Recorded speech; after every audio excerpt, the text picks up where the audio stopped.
Quelqu'un qui est un croyant. Si vous êtes un croyant, ça veut dire que vous êtes en train de dire clairement, je crains Allah Azza wa Jal. Or Allah Ta'ala nous dit quoi? Ceux qui vont le craindre, uniquement ceux qui sont savants. Savant, ça ne veut pas dire tu es un cheikh, ça ne veut pas dire tu es un mufti, mais ça veut dire tu es quelqu'un qui a une connaissance de ta religion. Et connaître sa religion, ce n'est pas connaître des choses qui vont être basiques et bateaux. Et encore même, les choses basiques et bateaux, posez-vous souvent la question. Faites al-muhasaba. Jugez-vous vous-même avant d'être jugé. Questionnez-vous vous-même avant d'être questionné par Allah Azza wa Jal. Qu'est-ce que je connais réellement de ma foi? Qu'est-ce que je connais réellement de ma religion? Est-ce que ça se contente et ça se limite aux grandes phrases et aux grandes lignes? Est-ce que ça se contente au programme même qu'on enseigne à l'éducation nationale quand on est en 5e, les piliers de l'islam? Est-ce que ce sont des choses très bateaux que l'on trouve dans des livres d'enfants? Ou bien est-ce que je connais la technicité de ma religion? Est-ce que je connais les finalités de ma religion? Est-ce que je connais l'histoire de ma religion? Est-ce que je connais l'histoire de son livre, de ses textes scripturaires? Est-ce que je sais faire la différence entre tel élément de ma foi et tel élément? Est-ce que je sais apporter quelques nuances quand il faut apporter? Est-ce que je sais qu'est-ce qui est interprétable, qu'est-ce qui ne l'est pas? Est-ce que je sais faire la différence entre la jurisprudence et le dogme dans ma religion? Tout ça, vous devez vraiment le savoir. Si tu ne vas pas savoir tout ça, on ne peut pas considérer que tu es quelqu'un qui est alim de ta religion, quelqu'un qui connaît sa religion. Et si tu ne connais pas ta religion, alors tu ne fais pas partie de ceux qui sont en train d'être considérés par Allah Azza wa Jal comme étant ceux qui l'ont craint. Et si tu ne crains pas Allah Ta'ala, astaghfirullah, yani c'est comme si tu as fait un shirk. Qui est-ce que tu es en train de craindre si ce n'est pas Allah Azza wa Jal? Et donc vous devez maîtriser vos cours. Quand vous allez écrire sur les feuilles Bristol elles vont rester ici. À quel moment donné c'est possible que tu vas te rappeler? Et ceux qui écrivent sur leurs ordinateurs ou sur un cahier personnel, est-ce que réellement vous êtes en train de vous replonger dessus? Est-ce que réellement vous êtes en train d'apprendre? Si tu vas me dire j'attends le livre résumé que Oustad il m'a promis, je vais te dire oui et non. Parce que je vous t'ai donné d'autres livres, les mères des croyants, et je ne suis pas sûr que vous le maîtrisez. On a étudié le livre La Voie prophétique, je ne suis pas sûr que vous le maîtrisez. On a étudié Se réconcilier avec Dieu, je ne suis pas sûr que vous le maîtrisez. Et je vous ai donné pendant Ramadan de l'année dernière, pas celui-ci, plein de livres à étudier et à lire, je ne suis pas sûr que vous l'avez fait. À un moment donné, il faut donc se poser cette question-là, qu'est-ce que je connais de ma foi, qu'est-ce que je connais de ma religion? Et si je ne suis pas considéré comme étant quelqu'un qui est alim de ma foi, un connaisseur de ma religion, alors je ne serai pas considéré comme étant quelqu'un qui craint Allah Azza wa Jal. Et si tu ne crains pas Allah Ta'ala, that's a big problem. C'est un énorme souci pour quelqu'un qui veut être un croyant. Quelqu'un qui ne veut pas être un croyant, la question ne se pose pas est-ce qu'il craint, est-ce qu'il ne craint pas, est-ce qu'il est soumis, est-ce qu'il n'est pas soumis, est-ce qu'il adore, est-ce qu'il n'adore pas, la question elle ne se pose pas. Il n'est pas un croyant.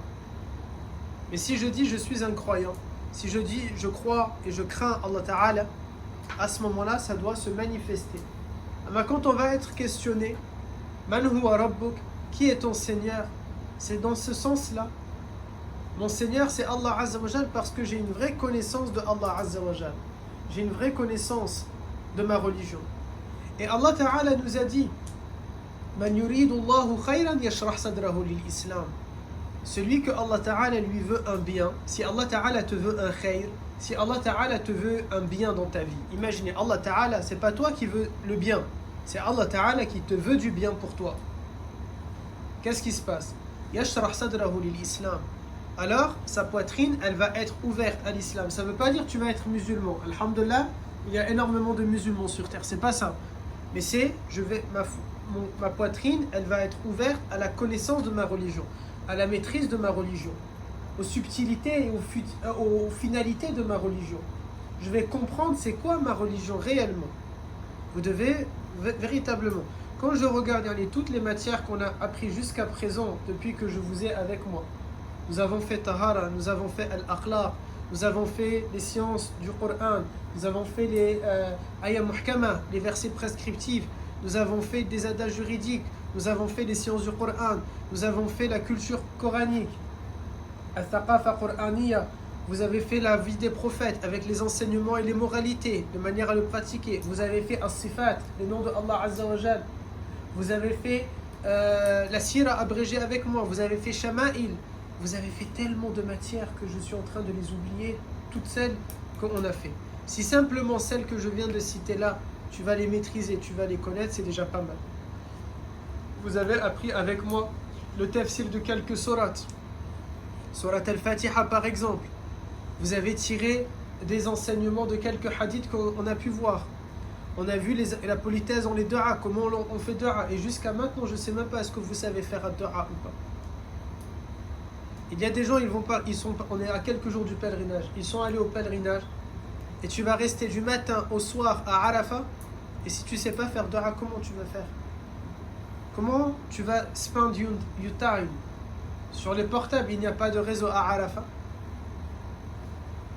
Comment tu vas passer la journée?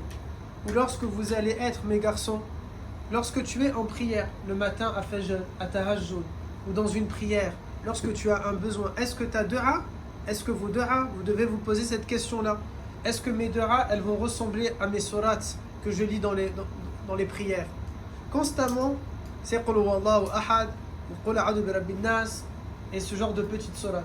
Et les du'a, c'est pareil, ça va se résumer Ya Allah, Ya Allah, Ya Allah, mais exactement la même chose, année après année.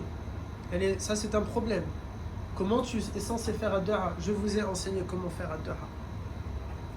Je vous ai mis plein de vidéos sur YouTube, sur tellement de sujets divers et variés.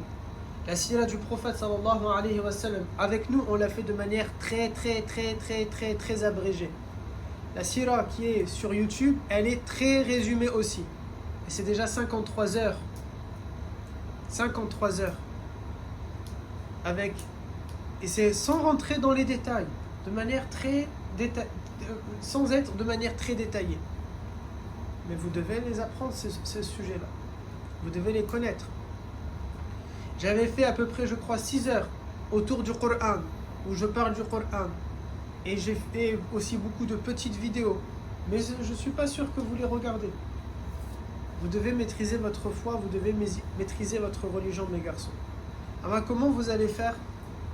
Ada, il a un ami qui n'est pas musulman et qui peut peut-être s'intéresser à la foi.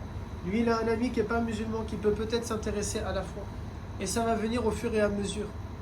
Comment vous allez faire?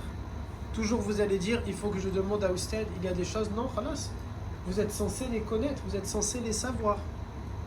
Il y a des choses dans votre pratique, dans votre quotidien, parce que tu dois être un connaisseur de ta religion. Khalas, ça c'est mis de côté. Et si tu ne sais pas quels sont les péchés qui nécessitent un grand repentir, et on a appris c'est quoi le repentir, on a fait toute une matière sur les péchés et le repentir, et tu ne sais pas comment on fait taouba, à quoi tu vas être réduit. Après 5 ans dans da'wa, 6 ans dans da'wa, tu vas aller demander à Internet, tu vas aller demander à l'intelligence artificielle, tu vas aller demander au premier barbu que tu vas trouver sur YouTube, tu vas aller regarder Redazer ou je sais pas qui sur TikTok juste parce qu'il est monté un peu en vue et donc il s'est avéré être, masha'Allah, maintenant ton cheikh et ton guide spirituel. Non, c'est pas logique et c'est pas normal. On vous a appris comment on fait tawbah. Quels sont les péchés qui nécessitent un grand repentir? Quels sont les péchés qui nécessitent une kafara, une expiation? Il y a des péchés, mes garçons, comme le feu, je vous ai déjà donné cette image-là, comme le feu. Il y a des feux, tu as besoin de jeter de l'eau pour l'éteindre. Il y a des feux, tu as besoin de l'étouffer. Il y a des feux, tu vas mettre une mousse qui va le ralentir, le ralentir. Les péchés, c'est exactement pareil. Il y a des péchés, astaghfirullah, ça peut suffire. Il y a des péchés, il faut faire un grand repentir. Et il y a des péchés, il faut faire une kafara également. Et il y a des péchés, il faut faire les 3 choses. Dire astaghfirullah, faire at-tawbah et donner un acte expiatoire. Faire un acte expiatoire. Mais si c'est simplement astaghfirullah ya Rabbi, et ce n'est pas le péché, il nécessite plus qu'un astaghfirullah. Le péché, il nécessite plus qu'une prière. Le péché, il nécessite plus qu'un repentir sincère. Là, il y a un problème. Comment tu vas faire alors que tu es en train d'emmagasiner? Alors j'aimerais réellement que les matières et les cours, il vous faut véritablement vous ressaisir. Il vous faut véritablement les maîtriser, les connaître. Et quand il y a des questions dans le cours, de les poser. Mais il faut vous en souvenir, mes garçons. C'est quelque chose qui est nécessaire, qui est important. Parce que ce n'est pas toujours que je vais pouvoir être avec vous, que je vais pouvoir vous répondre, que je vais pouvoir... On doit évoluer, on doit avancer. Il y a plein de nouvelles matières que nous avons besoin d'apprendre. Ne soyez pas ce que Allah Ta'ala a dit dans Surat Al-Baqarah au sujet des scholars, comment on dit, les savants, les intellectuels de l'époque, avant l'arrivée de Sayyidina Muhammad alayhi salatu salam, lorsque Moussa sallallahu alayhi wa sallam était le dernier messager, et que ce qu'il est en train de prôner c'est la religion correcte, et que la shahada consiste à dire la ilaha illallah wa Moussa Rasulullah, les religieux à ce moment-là, qu'on appelle les rabbins, les religieux qu'il y avait à ce moment-là, qu'est-ce que certains étaient en train de faire?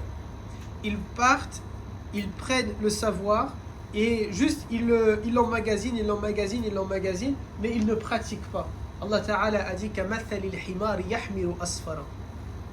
Si tu vas faire comme ça, si tu vas simplement prendre un cours, si tu vas simplement prendre un savoir et tu ne comprends rien de ce savoir-là, et tu ne le pratiques pas et tu ne l'appliques pas, c'est pas moi qui t'insulte de hamar, c'est pas moi qui te dis tu es un hamar, c'est Allah Azza wa Jal, le créateur des cieux et de la terre, qui dit dans le Coran mot pour mot كَمَثَلِ الْحِمَارِ يَحْمِلُ أَسْفَرًا. Il ressemble à des ânes qui portent des livres. Ça sert à rien un âne qui porte un livre. Ça va lui servir strictement à rien. C'est Allah Azza wa Jal qui vous décrit de cette manière-là. Attention mes garçons. Al-ilm, le savoir, c'est quelque chose qui est nécessaire. Lorsque on dit aussi, l'imam Ahmad, Al-ilm, il est obligatoire du berceau jusqu'à ta tombe. Ça ne veut pas simplement dire je pars et je pars pointer, comme le 5 du mois pour certains, avec le RSA ou avec je sais pas. Non. Ça veut dire je pars, je prends la science et je vais la pratiquer.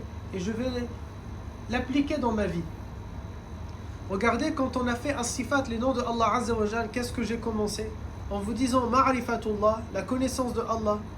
Et de manière générale, on peut dire la connaissance de la religion de Allah Azza wa Jal. Ma'rifatullah, elle va vous amener à at-ta'a, à l'obéissance. Si tu ne connais pas ta religion, tu ne vas jamais obéir. Si tu ne connais pas Allah Azza wa Jal, tu ne vas jamais obéir. Tu seras toujours tenté de faire un acte haram. Lorsque j'ai compris qui est Allah Azza wa Jal, je vais vouloir obéir parce que je vais tomber amoureux de Allah Ta'ala, parce que je vais l'aimer, parce que je vais ressentir le besoin que j'ai, parce que je vais sentir la raisonnabilité de cette religion, la rationalité de ma foi. Je vais comprendre qu'elle est cohérente. Je vais comprendre que c'est totalement logique, que c'est inné en moi, c'est naturel, c'est dans ma nature humaine de vouloir adorer Allah Azza wa Jal, ce que l'islam a appelé al-fitra. Ma'rifatullah, elle va te mener à ta'a. À ta'a, elle va te mener à quoi? À sa'ada, au bonheur véritable. Tu veux être heureux, voilà la voie à suivre.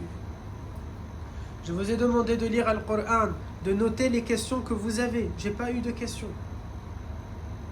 Je vous ai demandé, lisez le Coran encore et encore, encore et encore. Soyez liés à cette parole. Le Coran est vivant, mes garçons. Le Coran est une parole qui est vivante. Si je suis un croyant et que je suis dans mon droit chemin, lorsque je vais lire le Coran, je vais trouver des réponses. Vous savez, quand on dit il y a tout dans le Coran, il y a réponse à tout, ce n'est pas forcément textuel. Non, de cette manière-là, textuelle, il n'y aura pas marqué comment utiliser un ordinateur, il n'y aura pas marqué comment réussir dans la vie selon un aspect, il n'y aura pas marqué comment trouver un travail, il n'y aura pas marqué ce genre de choses. Mais en tant que croyant, lorsque j'ai besoin de Allah Azza wa Jal, et je prie, et je prie, et je prie, et je demande, et je demande, et je demande, Inch'Allah Ta'ala, ma réponse, elle se trouve dans le Coran. Lorsque je vais lire, je vais trouver un sens dans ce que je suis en train de lire. Je vais trouver un besoin. You have the key. Vous avez tellement de clés entre les mains, mais vous êtes en train de passer à côté. Nous avons fait les sourates et leurs bienfaits. Je vous ai donné le bienfait de Baqara et dans quel cadre vous devez le lire. Vous êtes tombé dans la situation où vous aviez besoin de Baqara et aucun d'entre vous ne l'a lu. Vous savez pourquoi nous devons lire Yassine. Mais vous n'allez pas le faire dans les moments où vous avez besoin de Surat Yassine. Quand vous avez besoin de Surat Al-Duha, quand vous avez besoin de Surat Al-Mulk, Al-Insan, Al-Rahman, Al-Imran, Al-Waqi'a, Al-Buruj, Al-Ghashiyah, Al-Maw'idatayn, Surat Al-Ikhlas, Qul ya ayyuha al-kafirun. L'ensemble de ces sourates-là, Oustad, il vous a donné des cours dans lesquels il vous a donné les bienfaits de ces sourates-là. Dans quel cadre vous devez les lire? À quel moment? Si je vous ai enseigné les noms de Allah Ta'ala, si tu ne sais pas demander à Allah Ta'ala Al-Shafi quand tu es malade, à Allah Al-Fattah lorsque tu veux ouvrir une situation, à Allah Al-Ghani lorsque tu as des soucis financiers, si tu ne sais pas demander à Allah Azza wa Jal Al-Hadi pour te guider lorsque tu es faible, à Allah At-Tawwab, Al-Ghafar, Al-Afou, lorsque tu as commis un péché. Comment tu veux que ça passe, mes garçons? Reda, tu es en train de dormir? Comment vous voulez que ça passe? Vous ne pouvez pas simplement dire « Ya Allah, pardonne-moi ». Allah Ta'ala, mes garçons, il s'est attribué 99 attributs. Ce n'est pas juste pour de la décoration, ce n'est pas juste pour faire beau. Ça veut dire, lorsque j'ai besoin de Allah At-Tawwab, je dois demander à Allah Ta'ala At-Tawwab. J'ai besoin de Allah Ta'ala Al-Fattah, je vais demander à Allah Ta'ala Al-Fattah. J'ai besoin de Ar-Razzaq, je demande Ar-Razzaq. Je ne parle pas Astaghfirullah, nous ne sommes pas en train de dire il y a Astaghfirullah des divinités. Non, il y a un et unique, Al-Wahid Al-Ahad. As-Samad lam yalid wa lam yulad. Il est un et unique. Mais Azza wa Jal, il s'est attribué Azza wa Jalla différents noms, différents attributs. Et chaque attribut pour une raison. Qu'est-ce que vous avez cru que Nabi sallallahu alayhi wa sallam, il se contente juste de dire Ya Allah, que les compagnons ils se sont simplement contentés de dire Ya Allah? Là, mes garçons, tu as besoin de lumière, il y a Allah Ta'ala An-Nur. Tu as besoin de réconfort, il y a le nom de Allah Ta'ala. Il y a Al-Hannan, il y a Al-Mannan. Tu as besoin de faire face par rapport à, je sais pas, à une situation par rapport aux gens. Je vous ai enseigné dans les histoires des prophètes, dans les mères des croyants, le nom à travers lequel Sayyidina Ya'qub alayhi salam a invoqué, le même nom à travers lequel Sayyida Aisha radiyallahu anha a invoqué, le même nom à travers lequel Sayyidina Salih a invoqué, le même nom à travers lequel Sayyidina Hud a invoqué. À un moment donné, dites-vous, mes garçons, ils ont tous invoqué avec ce nom-là. C'est avec ce nom-là que tu dois invoquer. Alors comment on fait? On doit tout redémarrer depuis zéro et tout reprendre toutes les anciennes matières. Il y a haram. Mathalan, quand on a fait avec les garçons, on a regardé le reportage sur Majid al-Haram. Il n'y a pas de mal, ne soyez jamais gênés de me poser des questions. Et c'est pas parce que Ustad il vous fait ce reproche-là que tu dois être gêné, car je vous ai aussi enseigné la ihya'a fi din. Il n'y a aucune gêne dans la religion. Mais à un moment donné, dites-vous, à un moment donné, Ustad il va simplement dire, si Younes il a 40 ans, Reda il a 40 ans, il a 30 ans, 25 ans, et ils vont me poser des questions bateau, il y a haram. Il y a haram. Ça, c'est pas acceptable. Je me rappelle une fois j'étais en voyage avec la grande Ansa, on partait à Port Aventura. Ça peut arriver d'oublier, attention. Là, ce que je vais dire, je critique pas une grande maîtresse dans la première G. Je vais pas dire son prénom, au moins il n'y a pas de mal. Mais elle a oublié quelque chose. Ça peut arriver bien sûr. On peut tous oublier. Et d'ailleurs, il y a une invocation quand on oublie. Le prophète sallallahu alayhi wa sallam, il nous a donné une invocation jolie. Ya Allah, rappelle-moi ce que j'ai oublié et enseigne-moi ce que j'ignore. Elle a oublié quelque chose. Mais moi, l'enfant que je suis, l'adolescent que je suis à 14 ans, voir une maîtresse avec un long manteau, une proche de la grande Ansa, et qui va voir sa maîtresse et lui demander Ansa, comment on va faire at-tayammum? J'étais choqué. Et je suis persuadé que jusqu'à maintenant, alors que je vous ai appris comment on fait Rasul, comment on fait l'odo, comment on fait tayammum, dans quelles conditions, quand est-ce que vous avez le droit de faire al-masah, et c'est quoi le masah, tout ça, ya Rabbi, je ne suis pas sûr que vous allez vous en rappeler. Là, mes garçons, quand on était en train de regarder le reportage sur Mecca, mathalan, un d'entre vous, il voit marqué Al-Haram, un jour au Haram, et de me demander, mais pourquoi il y a marqué Haram? Il n'y a pas de mal, posez-moi les questions. Mais la réalité, mes garçons, après toutes ces années dans l'islam, c'est choquant que tu ne sais pas que la mosquée sacrée, elle s'appelle Al-Haram. C'est choquant que jusqu'à maintenant, vous ne savez pas qu'il y a deux haramain. C'est choquant que jusqu'à maintenant, vous ne savez pas que le terme haram, il veut à la fois dire sacré et il veut dire interdit. C'est choquant que jusqu'à maintenant, mathalan, vous n'allez pas connaître une bonne partie du Coran. Et je ne suis pas en train de vous pousser. Vous savez, notre da'wa, par exemple, on va se retrouver dans des conférences ou des choses comme ça. Parfois, j'ai peur. Est-ce que les gens ils vont aller questionner mes élèves?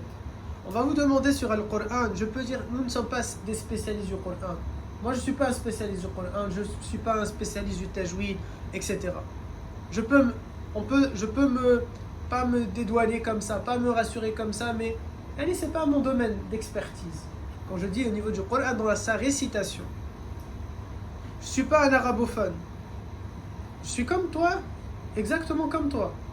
Je suis un francophone qui est né ici, qui a grandi ici et qui vit dans une maison, contrairement à certains d'entre vous, contrairement à chez lui, contrairement à chez lui, ou contrairement, je ne sais pas à qui d'autre dans son foyer. Moi, chez moi, on parle que français. Ma grand-mère parle que français avec moi, mon grand-père parle que français, mes parents n'ont parlé que français. Ma mère, elle a commencé à dire un premier mot de langue arabe, elle avait 25 ans ou 26 ans. Un premier mot de langue arabe.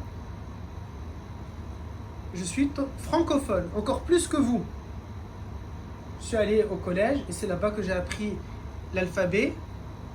Et n'importe quelle personne qui a été avec moi vous dira de ma génération, il y a quelques jours je parlais avec Arslan de cette manière-là, tout le collège, tout le lycée, on n'a rien fait en langue arabe. Rien. Mes cours, mes classeurs, ils sont vides. On faisait rien. Juste on parle. C'est pas mon domaine. Alors vous n'êtes pas des experts dans la langue arabe, je peux dire c'est pas mon domaine. Mais qu'est-ce qu'il va nous rester si même l'islam, quand je voulais enseigner, vous ne l'avez pas retenu, vous ne l'avez pas maîtrisé? Là, c'est un problème. Alors, Yann, on est expert en quoi? Si on connaît ni le Coran, ni l'arabe, ni notre religion, on va être des experts en quoi? Là, mes garçons.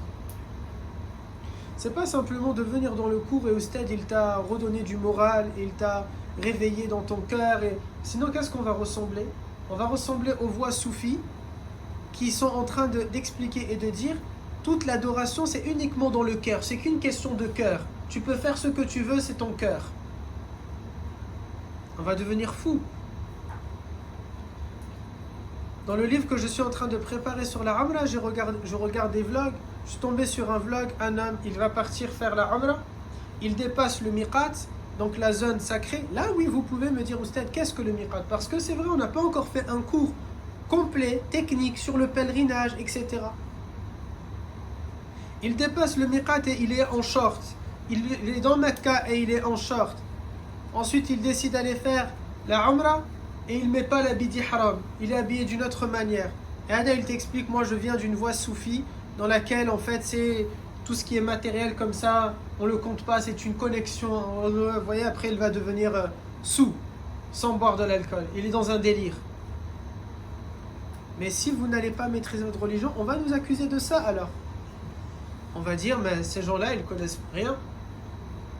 Et combien de temps vous croyez que Allah Ta'ala va accepter pour toi le ticket? Je ne sais pas, je ne suis pas jugé. Combien de temps vous avez cru que Allah Ta'ala va l'accepter? Si ce ticket-là, il était utilisable ad vitam aeternam, alors aucun d'entre nous ne sera jugé par Allah Azza wa Jal, mes garçons.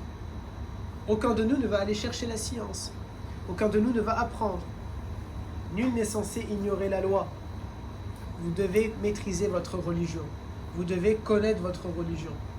So I hope something, I have a dream, like Nelson Mandela, que vous allez rattraper le temps perdu, que vous allez récupérer les vidéos que j'ai pu faire, que vous allez vous prendre des notes, que vous allez vous acheter un petit cahier.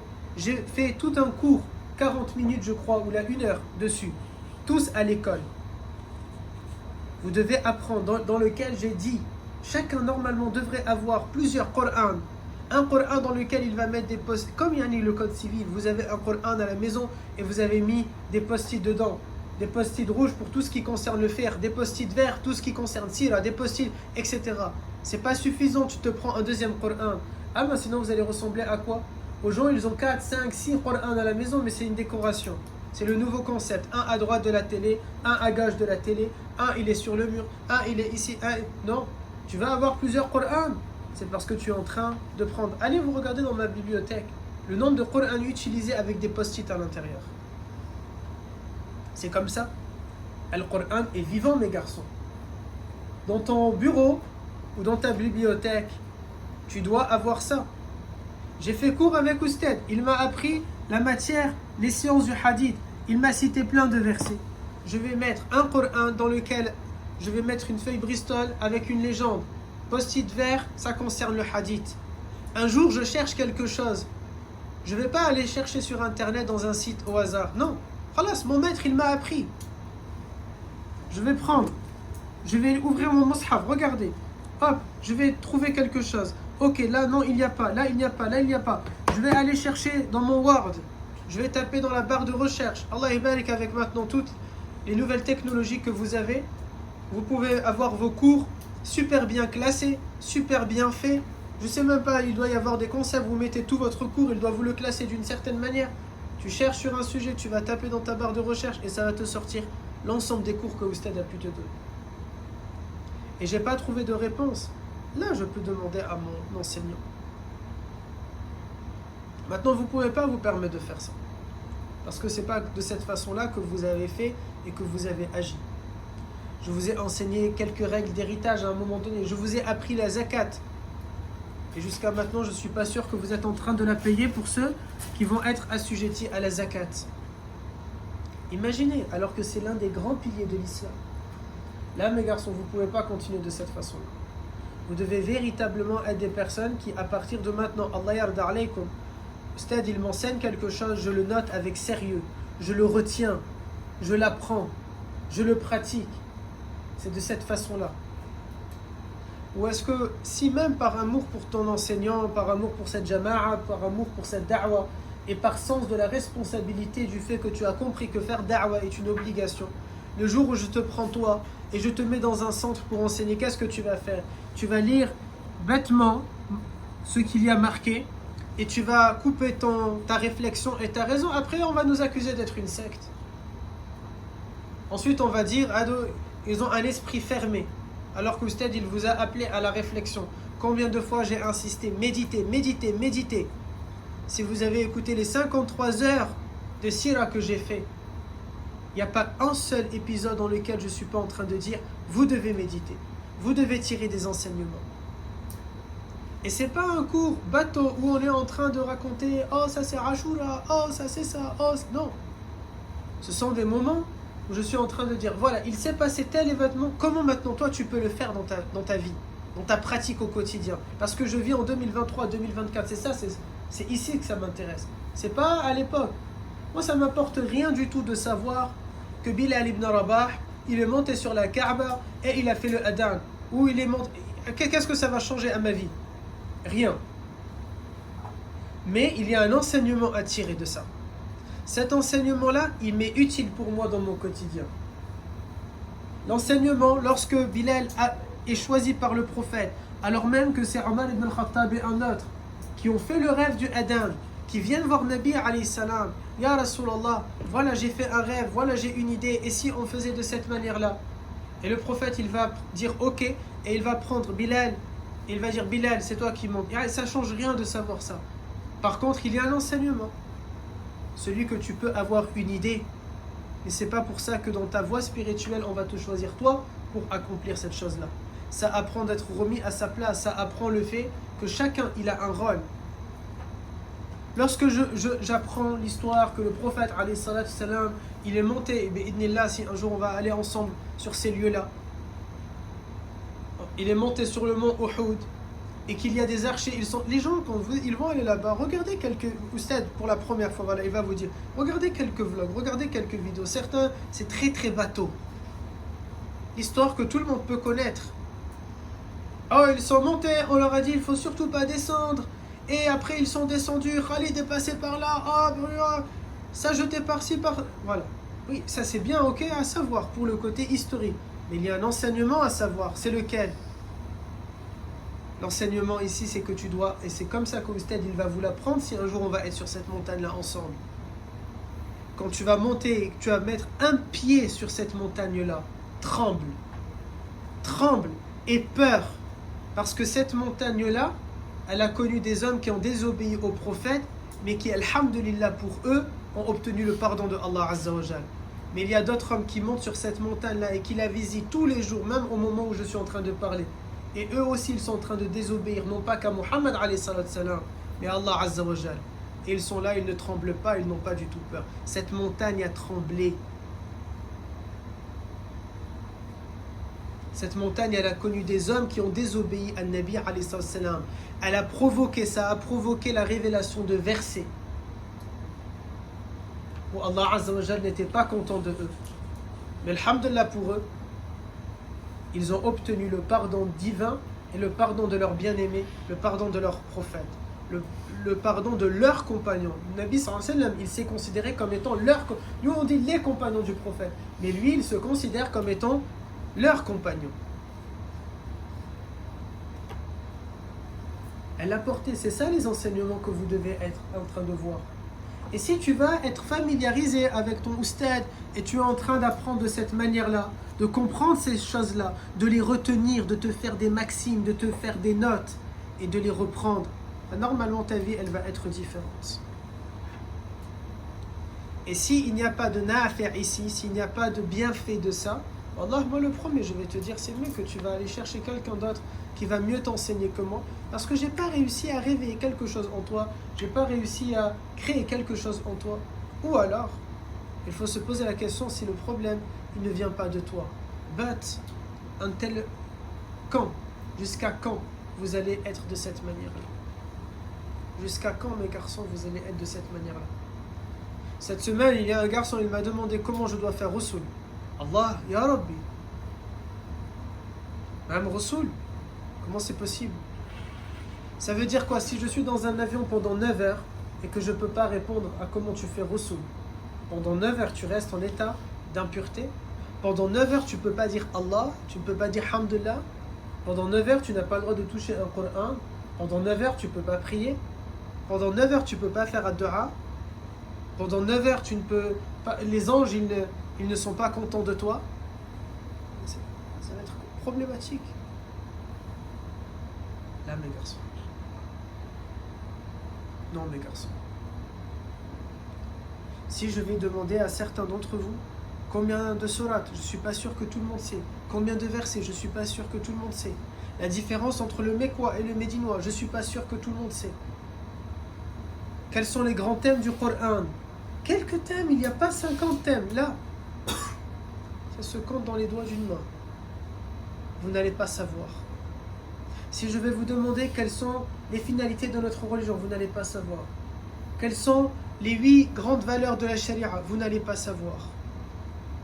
Des choses bateaux, très très bateaux. Le nom de la montagne dans laquelle la révélation a été révélée, vous n'allez pas savoir. Si je vais vous demander pourquoi le prophète sallallahu alayhi wa sallam, qu'est-ce qu'il a entrepris avant de partir à Médine et pourquoi de cette manière-là, vous n'allez pas savoir. Si je vais vous demander certains vocabulaires, même si vous n'êtes pas arabophone comme moi, il y a des choses que vous êtes censés comprendre. C'est quoi la différence entre sunnah et bid'a? C'est quoi qat'i? C'est quoi mutashabih? C'est quoi la sharia réellement? Ça veut dire quoi? Ça signifie quoi? Tu vas me dire quoi? Comme quelqu'un qui ne connaît pas la religion, il va dire ah, ça veut dire couper la main. Astaghfirullah. Vous aurez réduit l'islam à quelque chose de bidon et de bateau. Vous serez tombé dans les clichés de notre religion. Là, la charia, ce n'est pas ça. C'est quoi la différence entre un wa'd? C'est quoi un wird? Là, wallah. Vous devez vous ressaisir, mes garçons. Sinon, aussi dur que ça peut paraître, un jeune de quartier qui ne pratique pas sa religion, qui tourne en moto toute la journée et qui boit de l'alcool, il vaut exactement comme vous. Vous allez me dire quoi? Non, lui, il fait des grands péchés. Vous voulez qu'on parle des grands péchés que vous faites? Combien sont en train de faire zina? Combien sont en train de mentir? Combien sont en train de voler? Voler, vous savez, c'est pas simplement j'ai pris quelque chose à quelqu'un. Vous êtes en train de voler Allah Azza wa Jal, le temps qu'il vous a donné. Combien ne sont pas assidus dans la prière? Combien peut-être ne prient pas? Alors quoi, vous allez mettre une différence, al-faq, entre l'alcool et ça? Non. Qui tu es toi pour instaurer maintenant ces manières-là? Un haram, c'est un haram. Un kaba'ir, c'est un kaba'ir. Grand péché, grand péché. Un mahado, leur cœur, il a été tenté par l'alcool. Le tien, il a été tenté par le mensonge. Hado, peut-être ils ont été tentés par zina pour aller le faire avec une petite amie ou une clocharde ou je sais pas quoi. Amma, toi, ça a été un site internet que tu as trouvé confortable dans tes toilettes. Et chacun, comment il a trouvé le concept et la chose. Mais ils ont fait un péché et vous avez fait un péché.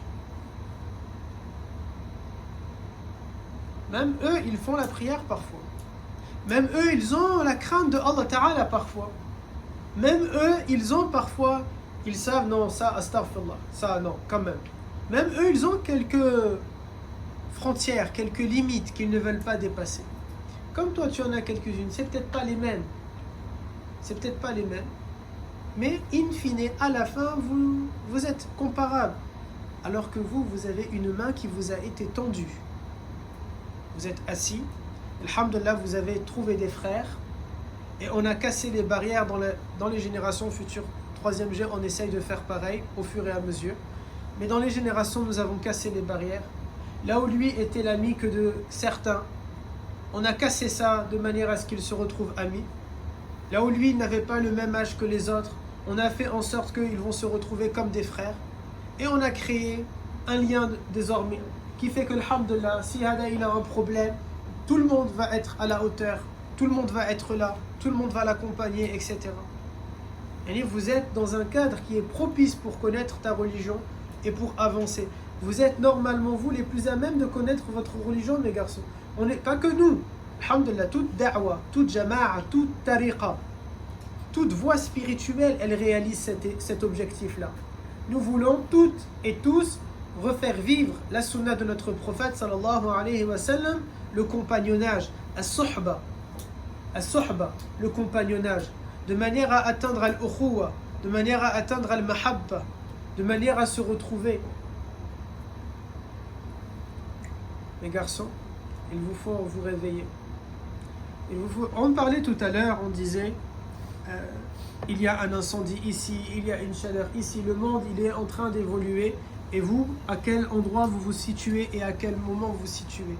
Wallahi, jusqu'à maintenant, après toutes ces années dans la da'wa ilallah, 14 ans, et je n'arrive toujours pas à comprendre. Mais je parle pour vous, je parle pour moi-même aussi. Quand parfois je veux un succès dans quelque chose, qu'est-ce que je dois me dire? Je parle pour moi-même. Je veux réussir, je veux un succès. Je retourne au Coran, je retourne à la Sunna. Je veux réussir. Allah Ta'ala m'a dit Qad aflaha al-mu'minun. Le croyant, il va réussir. Comment? Alladhina hum ala salatihim khashi'un. Je dois tenir mes prières. Walladhina hum ala furujihim yuhafidhun. Et ceux qui vont se préserver de commettre un zina. Et ceux qui vont, et ceux qui vont, et ceux qui vont, et ceux qui vont, et ceux qui vont. Je veux réussir, voilà, j'ai le chemin. J'ai besoin de Allah Ta'ala. Je parle pour moi-même et pour vous. Je retourne comment mon prophète sallallahu alayhi wa sallam, il m'a appris. Comment je vais questionner. Comment je vais demander. Comment je vais implorer Allah Ta'ala. Et Dieu a fait cette promesse. Jamais un croyant, il ne va être perdant quand il va adorer Allah. Jamais. Ton adoration, elle ne pourra jamais être vaine. Tu es 100% gagnant. C'est sûr et certain que tu vas obtenir. C'est sûr et certain que tu vas gagner. Mais maintenant, regarde-toi. Je vous ai donné des supports sur YouTube. Je vous ai donné des supports sur TikTok. Je vous ai donné des supports écrits. Je vous ai fait des morales en voyage, en activité. Je vous ai parlé comme ça, en public, en privé. Ne m'obligez pas à réciter les versets de Nuh alayhi salam. Rabbi inni da'awtu qawmi laylan wa nahara. J'ai fait da'wa, oh Allah, à mon peuple, nuit et jour. Jirran wa sirara. En public et en privé. Walam yazidhum du'a'i illa firara. Mais à chaque fois que je leur ai fait da'wa, ils n'ont fait que s'éloigner et s'en aller. Au point qu'après ils ont mis وَجَعَلُوا أَصَابِعَهُمْ فِي أَذَانِهِمْ. Ils ont mis leurs doigts dans leurs oreilles pour empêcher de m'écouter. Ils ne voulaient pas entendre, alors ils ont carrément mis maintenant les doigts dans leurs oreilles. Pour vous, c'est différent. On n'ouvre pas la conversation, on n'assiste pas au cours, on fait mine de ne pas avoir compris, de ne pas avoir entendu. C'est exactement de la même manière.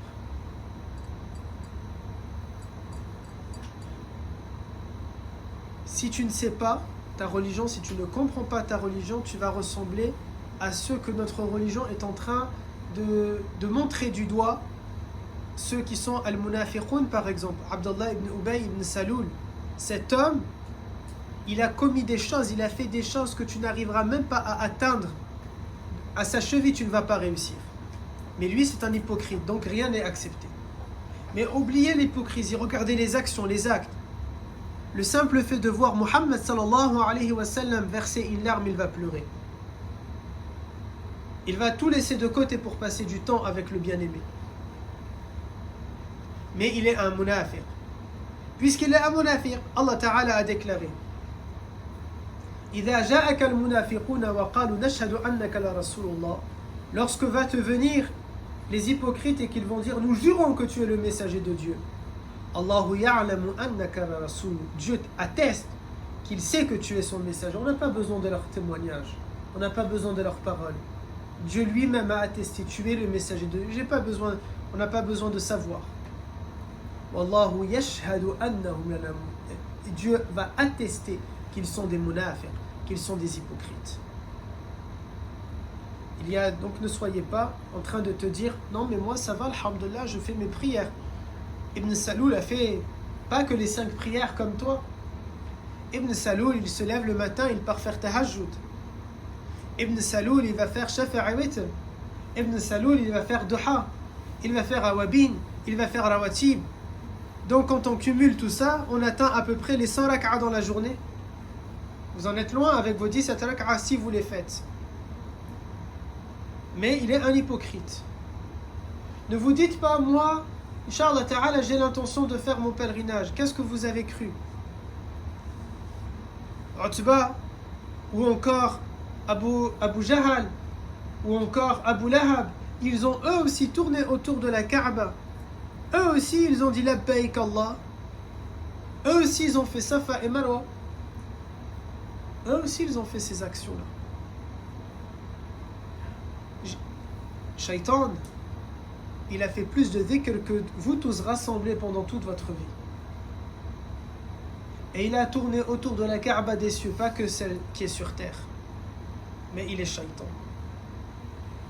Donc vous devez donc vous dire, mes actions, mes actes, comment ils sont. L'intention, mathalan. Combien de cours Oustad il vous a parlé de l'intention? Combien de cours Oustad il vous a parlé de votre cœur en vous disant le prophète sallallahu alayhi wa sallam vous a dit il y a dans le corps un organe, si il est bon alors tout est bon et si il est corrompu alors tout est corrompu. Wa huwa al-qalb, wa huwa al-qalb, wa huwa al-qalb. Et ensuite il fait cette dua, il est lui khayru khalqillah, la meilleure des créatures. Et nous disons dans notre spiritualité, Allah Ta'ala a tout créé, les arbres, les animaux, les planètes, les êtres vivants, tout pour louer Muhammad sallallahu alayhi wa sallam. Pour que nous disons Allahumma salli ala Sayyidina Muhammad wa ala alihi wa sahbihi wa sallam. Pour lui. Et pourtant, qu'est-ce qu'il va dire après nous avoir mis en garde sur le cœur? Ya muqallib al-qulub, thabbit qalbi ala dinik. Ô toi qui détiens les cœurs entre ses mains, ne retourne pas ta main pour ne pas faire tomber mon cœur. Ne fais pas chavirer mon cœur. Garde-le tourné vers ta face. Garde-le tourné vers ta religion. Et il est Muhammad sallallahu alayhi wa sallam.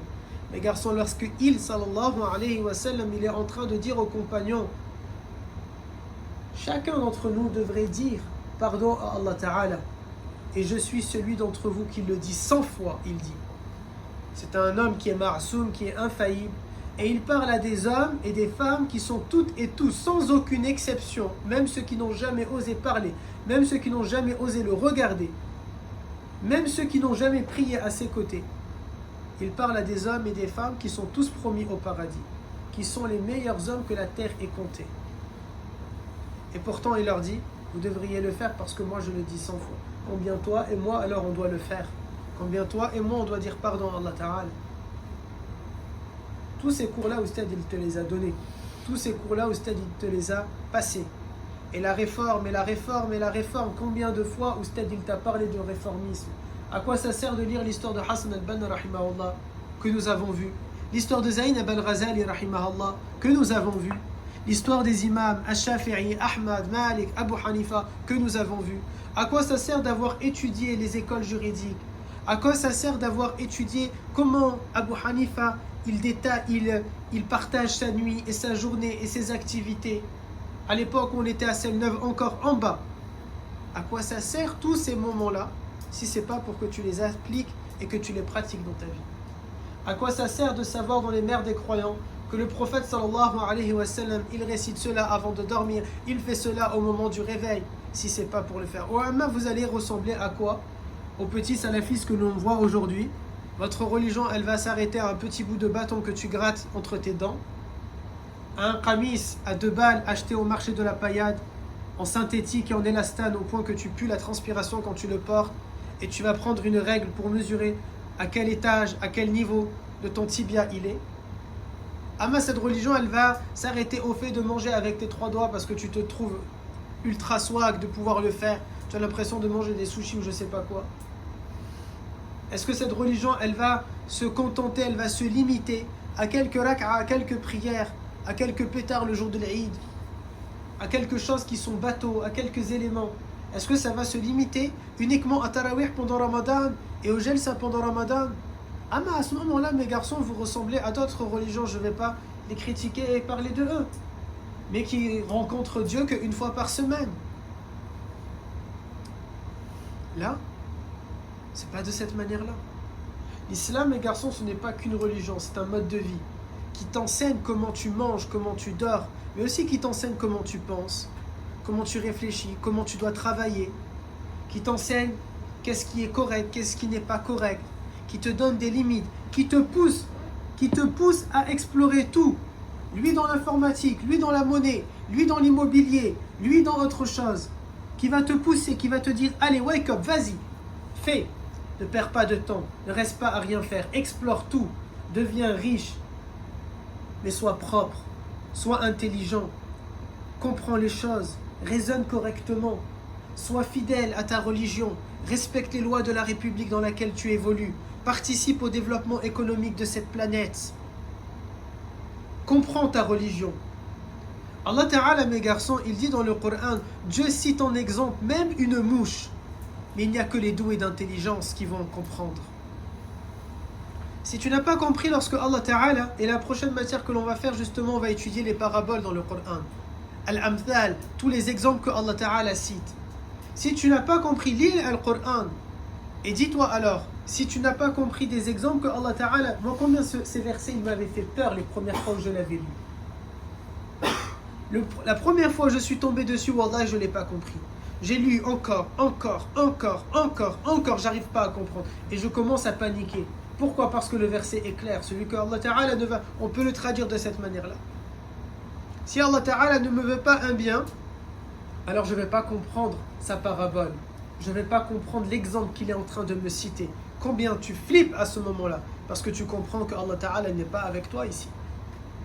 Tu n'as pas mérité. Combien les choses sont dark ensuite, combien les choses elles t'obstruent, elles t'empêchent. Qu'est-ce que vous êtes comme croyants? Est-ce que vous êtes des croyants qui êtes attachés à leur religion et qui la comprennent?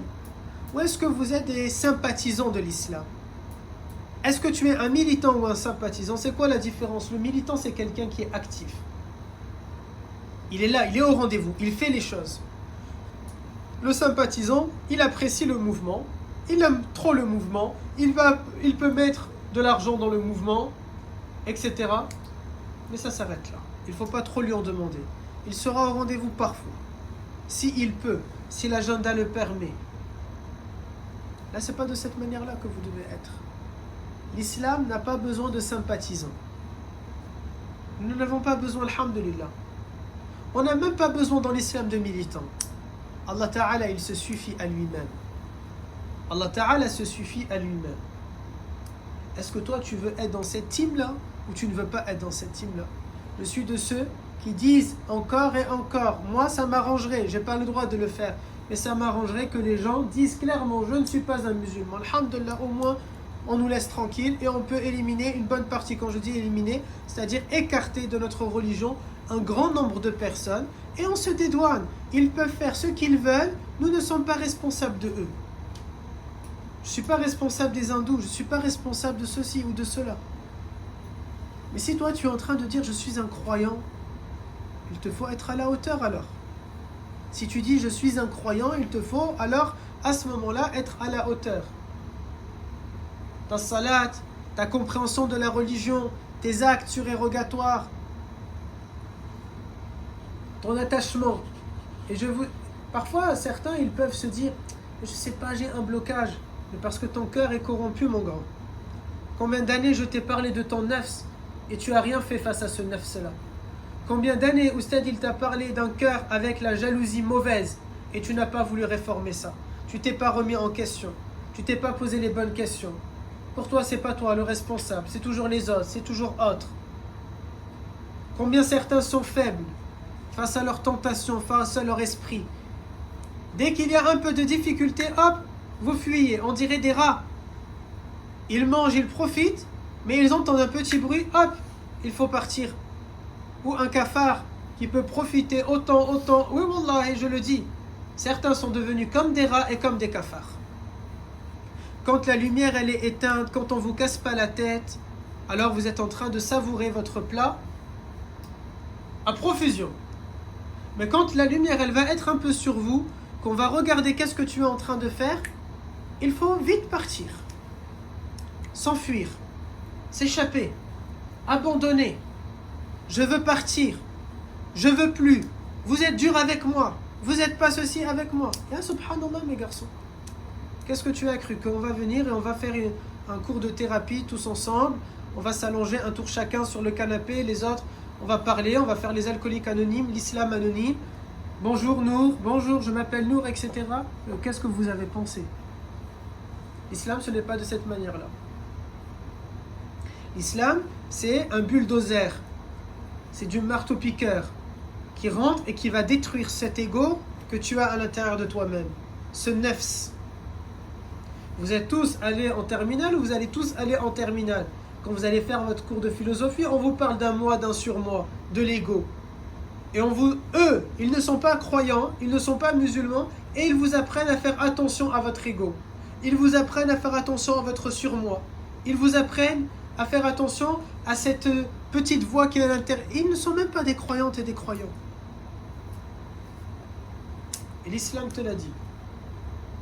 Mais quand je ne réforme pas ma pensée, quand je ne réforme pas mon cœur, quand je ne réforme pas ma manière d'être, quand je ne veux pas me rapprocher d'Allah Azza wa Jal, quand je ne fais pas attention dans ma prière, dans mon jeûne, dans ceci ou dans cela, comment je suis en train de le faire.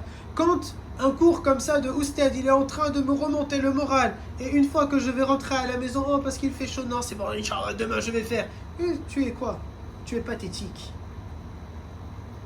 Ada, tu es vraiment pathétique. Véritablement pathétique. Posez-vous les questions. Qu'est-ce que tu as mis en priorité? Tu es en train de courir après quoi? Après l'argent? Après la grosse voiture? Après la belle tenue? Je ne te dis pas de ne pas avoir de voiture. Je ne te dis pas de ne pas avoir de belle tenue. Je ne te dis pas tout ça. Au contraire. Mais quelle est ton intention en faisant tout ça? Je reviens à l'exemple que je vous ai dit tout à l'heure du jeune de quartier. Vous allez ressembler alors comme un jeune de quartier. À vouloir rôder avec une belle voiture juste pour dire que c'est pas une loque. À vouloir montrer que tu as le dernier portable, le dernier ceci. Je te dis pas de pas les avoir, mais quelle est ton intention quand tu l'as? C'est quoi ton intention? C'est le m'as-tu vu? C'est l'image? C'est le bruit? Comme ça, masha'Allah, de très très loin, on peut t'entendre arriver. Yani, masha'Allah, tu es le Nabi alayhi salam. Même le prophète, quand il arrive de loin, on n'est pas en train de crier Ya Rasulallah, il arrive. Mais toi, masha'Allah, il faut t'entendre. Tu aimes ça, ça te fait plaisir. Et ensuite, quand tu as un pépin, tu es en train de dire Allah Ta'ala, je ne comprends pas, mais pourquoi? Ah, ça m'énerve. Celui qui n'a pas cherché l'agrément de Allah Ta'ala, qui laisse Allah Azza wa Jal tranquille. Et oui, ensuite tomber aussi dans l'autre piège du nafs. Comme les rats et les cafards que je vous ai dit qui fuient. Cette petite voix qui va te dire allez, abandonne, regarde, c'est beaucoup plus simple, c'est beaucoup plus facile. Abandonnez si vous voulez abandonner. Vous pouvez dire tout ce que vous voulez, soulever autant de poids que vous voulez, rouler dans les plus belles voitures que vous souhaitez, avoir le portefeuille le plus gros que vous souhaitez. Vous serez des gens faibles, tout simplement, des gens faibles.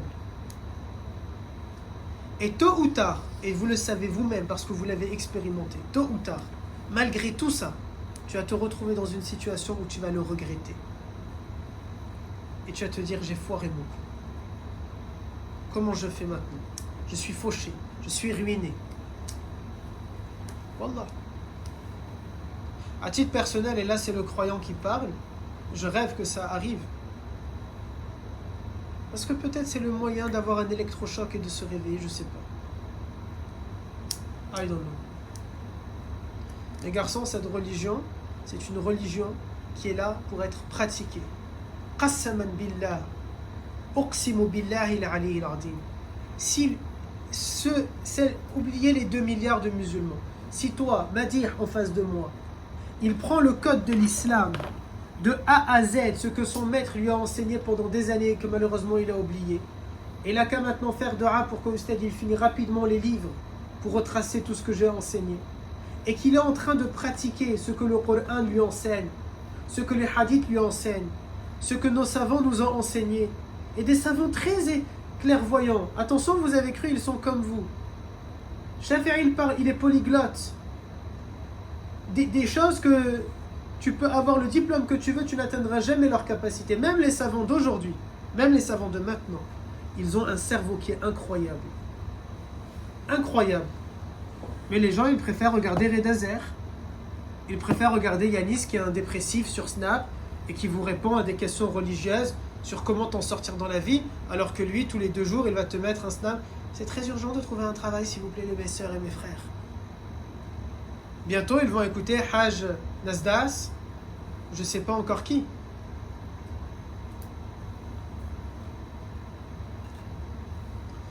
Ou bien celui qui a créé un OnlyFans en disant que vous pouvez gagner des hasanats à travers ça. Astaghfirullah al-azim. On est tombé dans ce genre de délire maintenant. On est tombé dans ce genre de situation maintenant. Pratiquez votre religion comme elle est. Uqsim billah, uqsim billah, uqsim billah. Il y a la réussite après. Pourquoi? Je ne dis pas ça parce que soi-disant je l'ai expérimenté, je l'ai vécu. Non. Parce que j'ai confiance en Allah Azza wa Jal. Parce que moi, dans ma vie personnelle, je l'ai vu. Je l'ai ressenti. Et vous-même, je suis persuadé que vous l'avez déjà expérimenté. Allah Ta'ala est là. Allah Ta'ala est là, mes garçons. Mais attention à certains d'entre vous. Comment vous êtes en train d'avancer, avec quelle intention vous êtes en train de faire, avec quel cheminement, quel chemin vous êtes en train de prendre. Attention. Ne pense pas que parce que tu es en train de marcher dans la même direction que les gens, ça veut dire que tu es sur le bon chemin. Non. 2 routes, elles peuvent suivre le même trajet, mais ce n'est pas la même route. Il ne s'agit pas de la même route, mes garçons. Attention. Et je peux continuer, et je peux parler encore. Mais malheureusement, à chaque fois, je suis en train de me dire, est-ce que ça leur sert? Et je peux même parler de la mort et tout ça. Wallah, je vous jure, c'est une réalité. Cette nuit, par exemple, hier soir, j'avais mal. Ici, ceux qui ont joué avec moi au Monopoly, je ne sais pas si vous avez vu, j'avais trop mal. Ça a gonflé cette nuit. Qassaman billah, ça m'a coupé la respiration.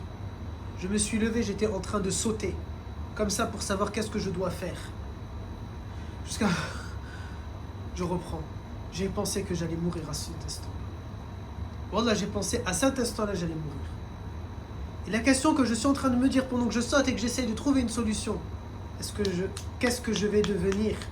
Enfer ou paradis? Qu'est-ce que je vais devenir? Enfer ou paradis? Châtiment dans la tombe ou répit? Wallahi, j'étais en train de me poser ces questions. Et j'ai vécu alors là le verset que Allah Ta'ala nous dit, je crois 2 ou 3 reprises dans le Coran. Ceux de l'enfer vont demander à Allah Azza wa Jal et dans leur tombe, Ya Allah, s'il te plaît, fais-nous revivre. Wow, je te jure, Seigneur, on va être dans le droit chemin. Wallahi, à cet instant-là, j'étais en train de me dire, Ya Allah, s'il vous plaît, encore un peu de temps pour que je me réforme. Encore un peu de temps pour que je suis dans le droit chemin. Alhamdulillah, je suis encore devant vous. Mais à ce moment-là, quand c'est fini, c'est fini. Mais moi, c'est pas ça qui m'intéresse, de parler de la mort comme beaucoup de personnes. Oubliez le petit passage et regardez l'ensemble, le cours, les 58 dernières minutes. Je ne suis pas en train de te dire tu vas mourir, je suis en train de te dire que tu vas vivre. Mais quelle vie tu veux avoir?